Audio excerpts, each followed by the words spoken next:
आपके शहर मीरगंज में सबसे बेहतरीन एवं भरोसेमंद electronic store Jimmy sales Mirganj. जी हाँ, Jimmy sales Mirganj Naraniya road SBI bank के सामने, सिवान रोड मीरगंज। गर्मियों में AC कूलर एवं फ्रिज पर बम्पर छूट। शादियों के लिए शुभ लगन ऑफर पैकेज उपलब्ध है। जी हाँ, मात्र 25,999 से शुरू है। Contact number 7870972564। नमस्कार जी, मेरा नाम भगवान जी पांडे है। मैं बेसिकली क्राइम पेट्रोल शो करता हूँ सोनी का। मैं खुदरा गांव का रहने वाला हूँ जो सिवान डिस्ट्रिक्ट में पड़ता है, और मैं कम से कम 30-35 साल से फिल्म इंडस्ट्री में हूँ। और आज के डेट में एक शो है, आप देखते होंगे, बहुत चल रहा है, क्राइम पेट्रोल शो। उसका मैं एग्जीक्यूटिव प्रोड्यूसर रहा। और ये कोरोना काल शुरू हुआ तो उन दौरान मैं गाँव आ गया। गाँव आने के बाद से एक अच्छा लगा, महसूस हुआ, अपना परिवेश अच्छा लगा, अपनी माटी, अपना विचार। पंकज त्रिपाठी जी, भैया को बहुत बहुत प्रणाम है। मुझे याद आता है उनकी एक दिन की, हम लोग एक पिक्चर कर रहे थे, हिट लिस्ट, जब पंकज त्रिपाठी जी नहीं थे उस समय। उसमें एक मामूली पंकज जी थे, उनके साथ मैं एक पिक्चर करता हिट लिस्ट। तो ऐसे ही बैठे बैठे उनका एक उस पिक्चर में डायलॉग था, उसमें विलेन पूछता है कि तुम यहाँ क्या करने आए हो। तो पंकज जी का जवाब आता है कि मैं यहाँ एक इंडस्ट्री खोलने आया हूँ मुंबई में। तो विलन पूछता है कि कौन सा इंडस्ट्री खोलोगे। तो उस समय चरम पे था बिहार में अपहरण।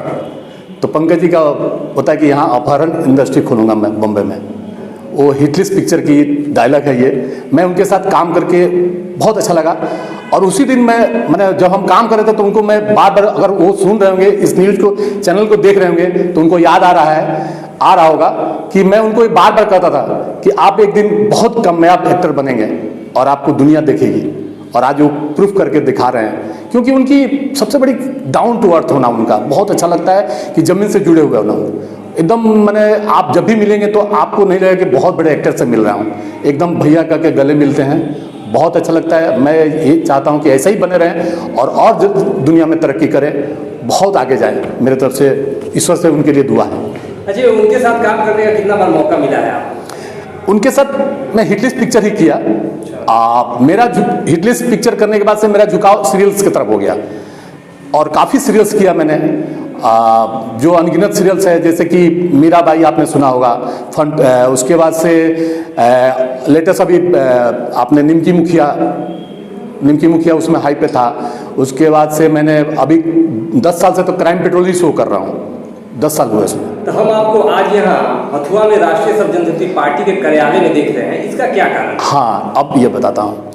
मैं यहाँ पे जब आया तो एक दिन हथुआ में आया, यहाँ देखा कि एक संस्था है जहाँ पे बच्चे इकट्ठा हुए हैं। तो मैंने वहाँ पर बोर्ड देखा, राष्ट्रीय सब जनशक्ति पार्टी। तो जस्ट मैंने ये हुआ कि बच्चों को यहाँ क्या किया जा रहा है। बच्चे तो झंडे वंडे लेके घूमना चाहिए, पार्टी है तो, लेकिन यहाँ पे एक अलग उद्देश्य के लिए युवाओं को जोश दिया जा रहा है। ये पार्टी ऐसी पार्टी बन रही है कि आपको रोजगार दिया जाएगा। इस पार्टी में आपको हमारे पीछे झंडे लेके घूमने की जरूरत नहीं है। आप बाकी पार्टियां देखिए कि झंडे लेके घूमना पड़ता है उनके पीछे, तो भी आपको काम नहीं देता। उनका काम ही है कि बेरोजगार पैदा करो, तभी ये झंडा लेके घूमेंगे। लेकिन ये पार्टी ऐसी है कि आप रोजगार लेके आप हमारे साथ जुड़ो। ये पार्टी झंडा लेके घुमाने वाली नहीं है। तो मैं चाहता हूं कि युवा वर्ग इस पार्टी से जुड़े और अपना भविष्य चुने, कि झंडा लेके नहीं घूमे। सच्ची कोई कहता है ना कि भाई आपके बच्चे पूछेंगे क्या करते हो, तो झंडा लेके घूमते नहीं है। हमारे पास रोजगार है, हम रोजगार के साथ जुड़ा हूँ। अच्छा, आने वाले दिनों में जो है हथुआ के युवा जो वर्ग है उसके लिए क्या कुछ आप करने वाले हैं? हाँ, मैं बता रहा हूँ आपको। देखिए, बेसिकली मेरा एक सोच है कि यहाँ के बच्चे जो बम्बई जाते हैं, दिल्ली जाते हैं, नोएडा जाते हैं, कम से कम 1-1 लाख 1.5 लाख रुपया खर्चा करते हैं, तब जाके उनको प्लेटफॉर्म भी नहीं मिलता है। उनको जो भी पढ़ाया जाता है एक ठीक पढ़ाया जाता है। मैं बेसिकली यहाँ अपने पंचायत और अपने राज्य और क्षेत्र में एक ऐसा इंस्टीट्यूट खोलना चाह रहा हूँ कि जहाँ बच्चों को बेसिक शिक्षा दिया जाए, बल्कि वहाँ जाके बम्बई जैसे शहर में अपने 1-1.5 लाख रुपया खर्चा, 2 लाख, आज तो 1-1.5 लाख कुछ नहीं है, एक छोटा सा इंस्टीट्यूट में भी कम से कम 3 लाख रुपया ले रहे हैं। यहाँ पे फ्री ऑफ कॉस्ट दिया जाएगा, सिर्फ उनको एक फॉर्म भरने के लिए हम डोनेशन लेंगे, बाकी हम कुछ नहीं, उसमें भी मिनिमम 50 से 100 रुपया रहेगा, उसके बाद से कोई फीस नहीं रहेगी। बच्चों को हम बेसिकली सिखाएंगे कि फिल्म इंडस्ट्री में कैसे काम होता है, कैसे काम मिलता है, आपको फिल्म इंडस्ट्री में क्या क्या काम है, आपको क्या करना है। आप एक्टिंग सीखना चाहते हैं, आप लाइट मैन बनना चाहते हैं, आप मेकअप मैन बनना चाहते हैं, हेयर ड्रेसर बनना चाहते हैं, आपको जो भी है, इसमें एक कैटेगरी है फिल्म इंडस्ट्री में, तो आप क्या बनना चाहते हैं आप सोचिए और हमारे मंच से जुड़िए, हम आगे आपके सोचेंगे। तो आगे क्या आपका ऐसा प्लान है कि मुंबई छोड़ के हथुआ में शिफ्ट होना, या फिर? नहीं, प्लानिंग तो आगे चल कर है, खास करके लोक जनशक्ति पार्टी है, राष्ट्रीय पार्टी है, हाँ, राष्ट्रीय सब जनशक्ति पार्टी है, उसके साथ मिलके एक जैसे कि रोजगार ये लोग दे रहे हैं, इसको बेसिकली मैं खड़ा करना चाहता हूँ। बहुत आगे प्लानिंग है, बहुत सारा चीज़ों में लेके चल रहा हूँ कि अपने क्षेत्र में कुछ इस तरह का काम किया जाए कि युवा जो बम्बई जाके पैसा अपना यहाँ खेत बेच के चल जाता है, मुझे बहुत लगता है दिल में कि नहीं, ऐसा नहीं होने दूंगा। इस क्षेत्र में रोकूंगा कि भैया अपना खेत मत बेचो, ये खेत है तो तुम्हारा अन्न, कम से कम अन्न तो खाएगा, पेट तो आपका भर सकता है, आप खेत मत बेचो, आप सीखो, पहले जानो, फिर इंडस्ट्री में जाओ। आप पहले अपने आप को काबिल बनो, काबिल बनने के बाद से इंडस्ट्री में काम करोगे तो बहुत अच्छा लगेगा। अच्छा, फिल्म इंडस्ट्री में जो आपने काम किया है जी, उसका थोड़ा विस्तार से बताएंगे कि आपका काम क्या होता है? मैं बताता हूँ। मैं स्टार्टिंग जब बम्बई गया तो मेरा कोई था नहीं। स्टार्टिंग में मैं सेटिंग आर्ट डिपार्टमेंट में काम किया। आर्ट डिपार्टमेंट होता है कि जैसे कि एक घर बनाना है तो पूरे लकड़ी, प्लाई का और इसमें चारों ओर से फ्रेम बना के उसको खड़ा करते हैं, उसमें पेंट, प्लास्टर ऑफ पेरिस लगा के उसको पेंट करते हैं। तो आपको जो देखते हैं फिल्मों में तो रियलिस्टिक लगता है कि सचमुच दीवार है।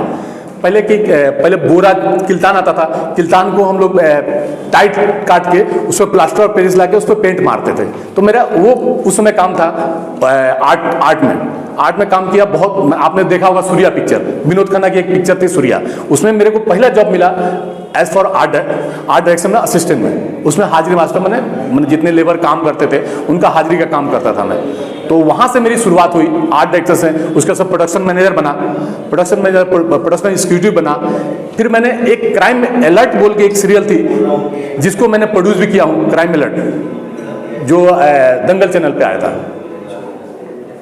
अच्छा, फिलहाल आप किस प्रोजेक्ट पे काम कर रहे हैं और आने वाले दिनों में कौन नए प्रोजेक्ट में आपको देखने को लोगों को मिलेगा? देखिए, मैं अपने जो क्षेत्र से जुड़ा हूँ, पचलखी मेरा पंचायत है। पचलखी पंचायत में बच्चों के लिए मैंने एक संस्था बनाई है, प्रतिभा विकास मंच। वहाँ पे मैंने ये काम किया है कि हर साल मैंने वहाँ पे स्पोर्ट्स और क्विज कंटेस्ट कराता हूँ, जहाँ से बच्चे चुने जाते हैं और उनको अच्छा प्राइज दिया जाता है, उनको डेवलप किया जाता है। बेसिक मेरा उद्देश्य है खेलकूद के प्रति और अपना एजुकेशन के प्रति बच्चों में जागृति आए। देखिए, दो ही चीज़ होता है दुनिया में, आप दो ही चीज़ से दुनिया में नाम कमा सकते हैं, या तो खूब पढ़िए लिखिए या तो खेलिए कूदिए। दो ही चीज़ से दुनिया में नाम कमाया जा सकता है। जैसे सचिन तेंदुलकर खेल में अच्छे थे, उन्होंने वर्ल्ड में नाम किया। रविंद्रनाथ टैगोर पढ़ लिख के ही, श्री रविंद्रनाथ टैगोर की बात कर रहा हूँ मैं, पढ़ लिख के ही आगे बढ़े। तो इस तरह से दो ही चीज़ें हैं जो ग्रोथ आपको लाइफ में करती है, एजुकेशन और स्पोर्ट्स। तो ये बेसिक मैं बच्चों को वहाँ पे ग्रोथ करा रहा हूँ। आज 2 साल से मैं कर रहा हूँ प्रतिभा विकास मंच। वहाँ बच्चों को जागृत करता हूँ स्पोर्ट्स के प्रति। वहाँ जितने स्पोर्ट्स कराता हूँ उनको प्राइज देता हूँ, बच्चों में जागरूकता आती है। तो मेरा बहुत सारे लोग, रिपोर्टर लोग पूछे कि भाई आपका उद्देश्य क्या है, कहीं चुनाव ना हो तो लड़ना नहीं। तो मैं बोला कि नहीं, मैं जिंदगी में कसम खाया था सारे रिपोर्टर लोगों के सामने कि मैं जिंदगी में कभी चुनाव नहीं लड़ूंगा। मेरा उद्देश्य अलग है, मेरा सोशल वर्क है और जिंदगी में सोशल वर्क करूंगा। यहाँ तक कि मैं जिस पार्टी से जुड़ा हूँ वो पार्टी बहुत अच्छे काम कर रही है। मैं उनके लिए बहुत, मैं चाहता हूँ कि आगे चल के उनके लिए अपना तन मन धन उनके प्रति लगाऊं, क्योंकि उनकी सोच अलग है। उनकी एक ही सोच है कि युवाओं को रोजगार मिले और हम अच्छे से लेवल पे, कम से कम गोपालगंज और सिवान में अच्छा बने। अच्छा, पार्टी से जुड़े हुए हैं आप, पार्टी के किस पद पे अभी? अब फिलहाल तो मैं सर लोगों को मना किया कि मेरे को पद मत रखिए। मेरी अलग ही एक सोच है, उसको डेवलप करना। आने वाले में हो सकता है कि मैं वो पद ग्रहण कर लूँ, मुझे अच्छा लगा तो। लेकिन अभी फिलहाल मैं पार्टी से सिर्फ वर्किंग पीरियड में जुड़ा हूँ, इनके साथ हर सोशल वर्क में जुड़ा हूँ, हर कार्य में जुड़ा हूँ, मैं एक जुड़ा रहूँगा। चलिए बहुत बहुत धन्यवाद आपसे बात करके। Thank you sir.